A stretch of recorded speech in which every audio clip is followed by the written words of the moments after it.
So the situation that we're in right now is almost all of the explanations for why the blockchain is interesting or necessary are total hogwash. They're just nonsense, right? Because they refer to a bunch of cultural factors or technical factors, but they don't refer to the underlying scientific and mathematical factors, which are what all of this bedrocks onto. Has everybody heard of a thing called the speed of light? Okay, raise your hand if you have any practical working relationship with the speed of light on a day-to-day basis. You're all wrong. Do you ever use GPS? Right? So it's a bunch of clocks floating in orbit around the Earth, and the speed of light delay between you and that clock differs depending on where you are relative to those satellites, and that delay is what creates the triangulation that makes GPS work. GPS is based on speed of light signal delay, and it's enough signal delay that a $100 phone is capable of positioning you within a couple of meters. So the speed of light is so slow relative to modern computing devices that it creates an easy way of manipulating time and space in completely revolutionary ways. However, it also means that it's impossible to make all the world's computers agree about what is real because they're all separated from each other by the speed of light delay. And the speed of light delay between, say, London and Australia is roughly 1 million transactions delay relative to modern transaction processing systems. So the machines around the world are separated from each other by 1 million transaction delay. And that fact of life is never going away. Physics does not permit any closer synchronization than we currently have. You could tweak the engineering a little bit with, fiber optic cables or microwave links or whatever you like, but we have no way of synchronizing the computers.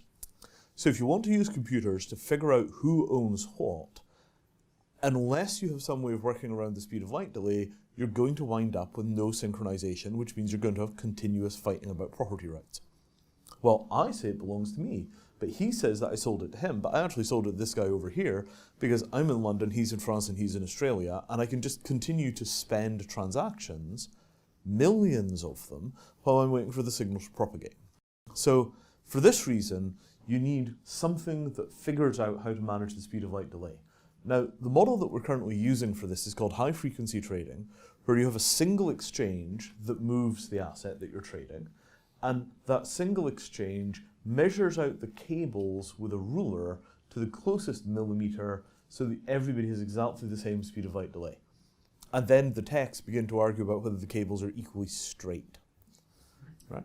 And the bottom line is that that might have worked when you had an undisturbed American hegemony where they just ran the world their own way and the exchanges were in America.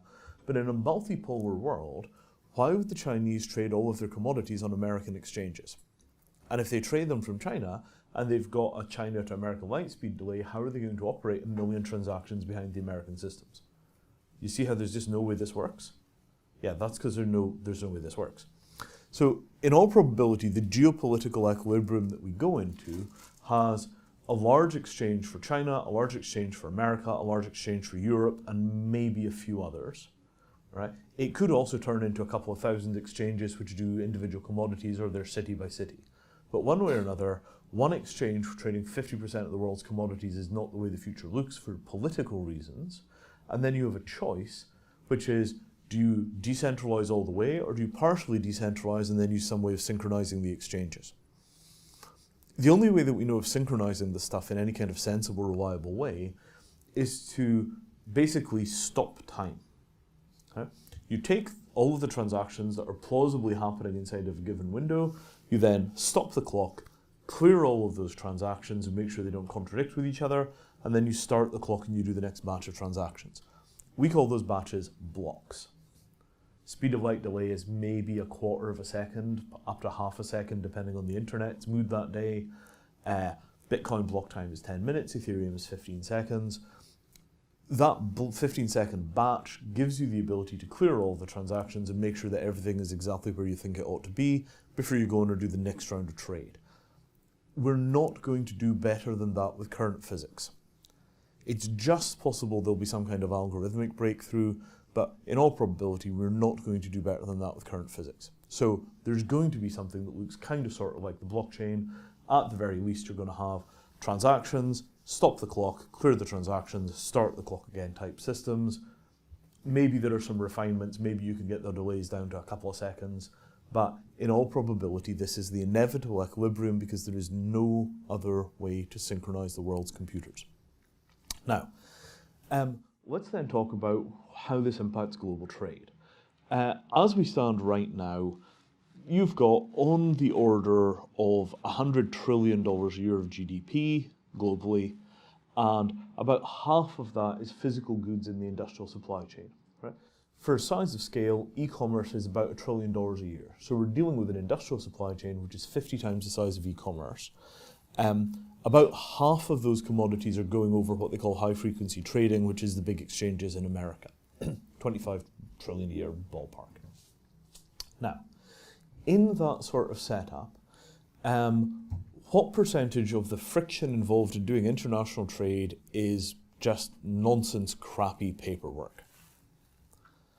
Has anybody dealt with international payments recently that weren't made using Bitcoin? Has anybody tried to ship anything remotely unusual across the world? Has anybody tried to buy electronics from China? Right? It all sucks. Things get stuck in customs, the same thing ordered on 3 different days gets stuck in 3 different ways. You have variable fees that get charged at random. Your stuff gets stuck for weeks. If you're doing it with container shipping, it's even worse. Your box is stuck in Singapore. Nobody seems to know where it is. Eventually, somebody discovers that the paperwork was filled out in Cantonese rather than in English, and as a result, the thing has stalled, etc., etc., etc. Right? The physical world is this nightmare of randomness and incompetence, and all of the randomness and incompetence in the physical world wads up against the paperwork and then sticks there. So when we came to container shipping, where we got the monkeys out of the loop and we were no longer carrying huge bags when we wanted things often on trucks, when we automated all of that stuff with what looked like packet switch networks, it put, best estimate, 7% on global GDP. 7%. 7 trillion a year by modern numbers. So what can you do if you manage to kill all of the crap around invoicing, international payments, and supply chain management of goods?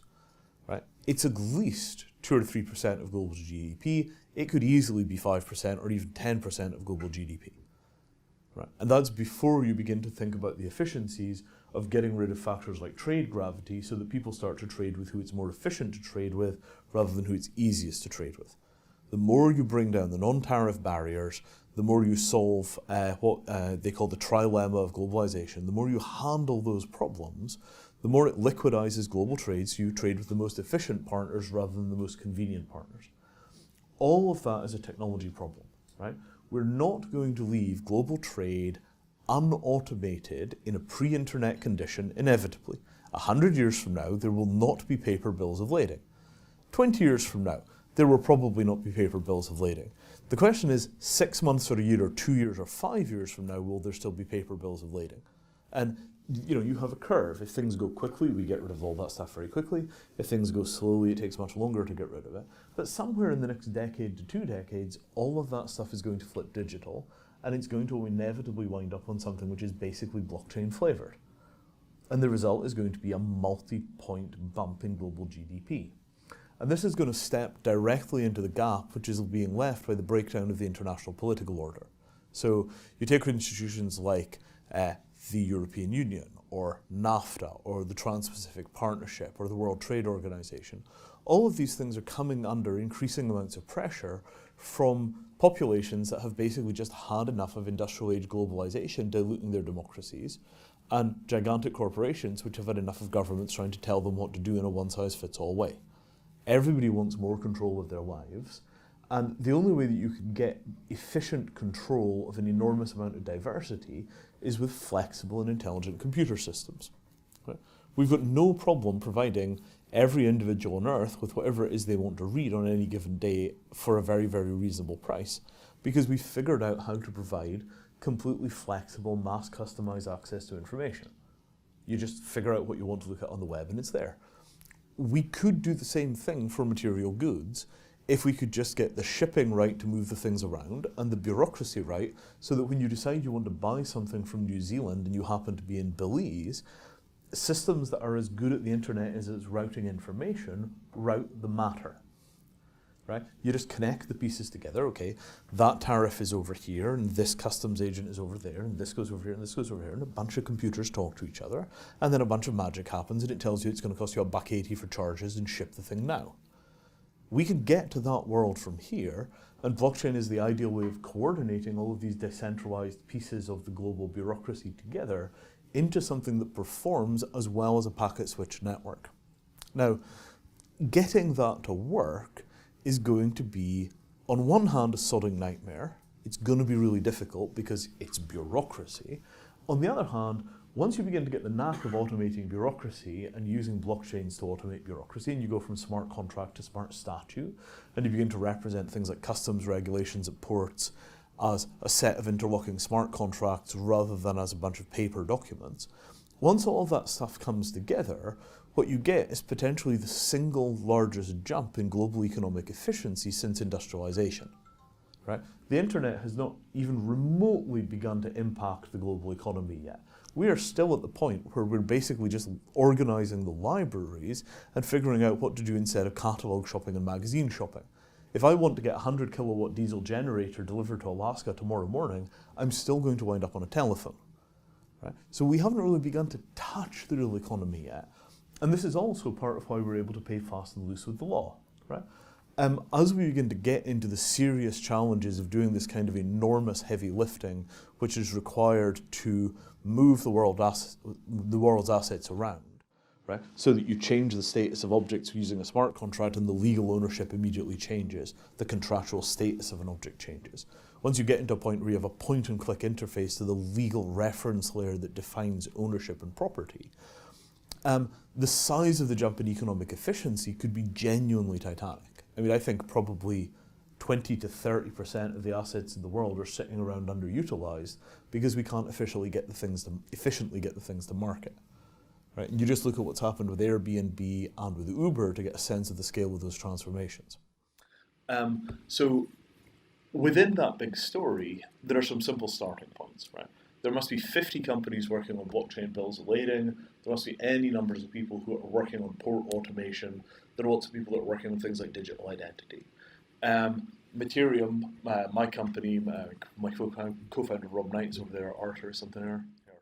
So, we are sitting down there doing the dog work of trying to figure out exactly how to get control of physical assets and intellectual property from a blockchain. So when you transfer it with a smart contract, the court agrees it's transferred. There are lots of people chipping away at different parts of that problem. But the long-term impact of that is, basically direct digital control of matter as a daily fact of life. And that's what we're building, right? Information was only the first thing to get digitized. Now we're going to do the digitization of matter.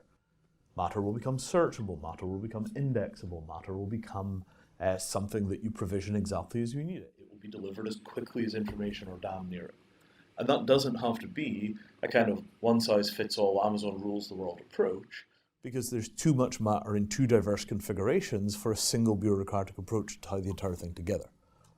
What you need are these kind of decentralized backbones. You need protocols, but you also need decentralization of the software that implements the protocols. And what comes out of that is this revolutionary, almost unimaginable change, which is 20 years from now, matter will feel like information does today. Because information feels like it does today in this cheap, superabundant, liquidly accessible form because we managed to get it under proper digital control.